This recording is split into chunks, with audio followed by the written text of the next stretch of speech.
Hello everybody, hope you're well and happy. Welcome to the second episode of making the decision to make it home.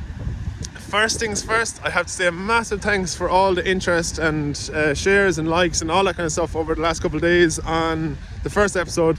It was really great to see so much interest and really motivated me to get cracking straight away.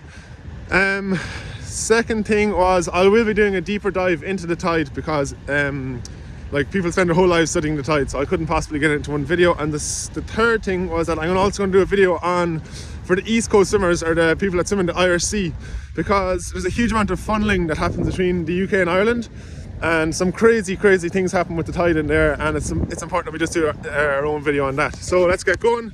What is the tide? The tide is the rising and falling of the sea levels due to the combined effect of the moon, the sun, and the rotation of the earth. It's a continuous cycle, so it never ever stops, not even for a second. It never has, never will.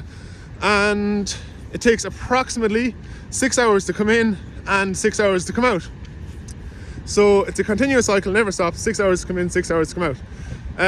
The point at which the tide is at its highest, we call that high tide, and the point at which the tide is at its lowest, we call that low tide. Some tides are big and we call them spring tides. Some tides are small and we call them neap tides. The tide does not move at a constant speed. It is dramatically faster in the middle 2 hours, and I'm going to do a deep dive on that in the next episode maybe. It's called the rule of 12ths, and we'll get into that, the speed of the tide. The first thing I'm going to show you now is the app that I use to predict the tides anywhere in the world, anywhere in Ireland, and it's called Magic Seaweed. So we're going to have a quick look at that now. So the very first thing we're going to look at here are the apps that I use for telling the forecast. You'll see there in the top left corner, you'll see the app I talked about, Magic Seaweed. I use that a lot. The one to the right of then is called Wind Guru. Very similar to Magic Seaweed, gives a little bit of a different forecast, but it's nice to compare them sometimes. We might look at that again. Windy then is an app that I use for telling the wind. It shows a kind of a very graphical overview of where it's going to be windy, where it's not going to be windy. You can see the wind direction very easily. And the last one then is a webcam for Lahinch Beach, which I use for checking the waves without having to get out of bed most times. Or it's also good for checking what stage the tide is at, all that kind of stuff. Some places have webcams, some don't. So let's go and have a look at Magic Seaweed. You can search anywhere really. So let's have a quick look and see. I think I'd search Dublin area. So like I can see the tide, the times that the tide is in Dublin. Actually, let's go for an example. Tide this morning was at 10:08. Let's see what it was in Lahinch this morning. High tide in Lahinch this morning was at, low tide in Lahinch this morning was at 10 a.m. So the tides are actually opposite in Lahinch and Dublin, which is kind of mad. Fun fact. So here you can see the tide times there on the left. Low was at 10 a.m. this morning, high was at 4:09 this evening, and again it'll be low tide at 10 p.m. So you can see the 6 hour slots there between them. The nice thing about this app too, you can see up the top there, you'll see your air temperature, water temperature.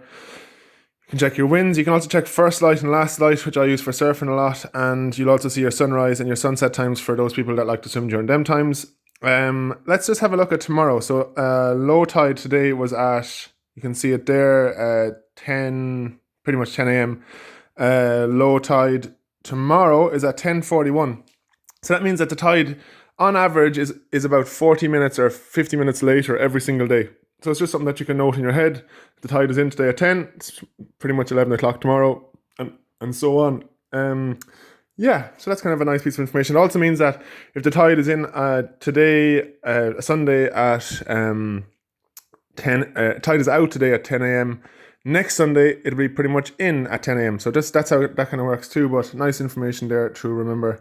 And so that's Magic Seaweed for us. And then the very last thing I'm going to show you is an example of a day in Lahinch in County Clare that I took, I think it was last Monday or Tuesday. It was a nice day and I said feck it, I'd start. But let's have a look at that right now. So I actually took a screenshot on the day I went down, and you can see there from this graphic that the tide was high at 10:41, low at 5:14. I also went down to the beach at mid-tide just to show you what that's like.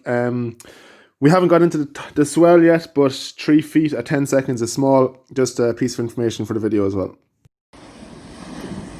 So as you can see, it's 11:15 here on Lahinch Beach. The tide is it's actually fully in now. As you can see, it's pretty difficult to get in and out. There's a lot of waves crashing up in the rocks. There's absolutely no sand. It is a gorgeous day though. So yeah, just after high tide, waves crashing on the rocks. Let's come back in a couple of hours and see what it looks like then. So as you can see, it's about 1:48 here. The tide is just coming off the rocks. It's been a nice day. The beach is only starting to show now. There's still a bit of action on the slipway for getting in and getting out. The tide is only just starting to show, and it's actually 3 hours after high. So just interesting to see that it often can take some time for the tide to come off the rocks and for the sand to start to show. But we'll call back again later and see what it looks like at low tide. So as you can see, now it is exactly 4:30. We're still a little bit off low tide, but I'm finally on the beach.